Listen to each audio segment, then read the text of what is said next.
હર હર મહાદેવ. તો સાંજના બ્લોગની શરૂઆત થઈ ગઈ છે ને આજે આપણું પાણી રડતું હતું તો મમ્મીને બહાર કાઢ્યું કારણ કે ગરમીનું પણ ખૂબ હતું. તો ભાઈ અમારા ભાણિયા રમી રહ્યા છે ઘરની બહાર. તો મમ્મી એને ફરવા માટે લઈ ગઈ કારણ કે ખૂબ રડતું હતું. તો હવે મેં થોડું વાંચીને તમારા માટે બ્લોગ બનાવવાનું હતું કારણ કે આપણે 30-30નું ચલન લીધું હતું. તો આપણે તમારા માટે બ્લોગ બનાવી ધાબા પર જઈશું. તો ભાઈ આપણે આવી ગયા છે ધાબા પર ને કારણ કે કાલે વરસાદ ઘણો થયો હતો તો પાણી બધું સુકાઈ ગયું હતું.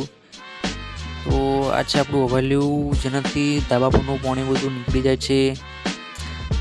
બધું પાણી નીચે જમીનમાં પણ આવી જાય છે. તો વિડીયોની આગળ વધીએ તો એ પહેલાં તમને કહી દઉં કે વિડીયો સારો લાગે તો બધા એક સરસ મને લાઈક કરી દેજો, કમેન્ટ કરી દેજો અને ચેનલ સબસ્ક્રાઈબ કરી લેજો. તો તમને બતાવું કે મારા ઘરના આગળનો વ્યૂ જ કેવો દેખાય છે. તો બધાને કોમેન્ટ કરી દેજો કે તમને આજનો બ્લોગ કેવો લાગ્યો.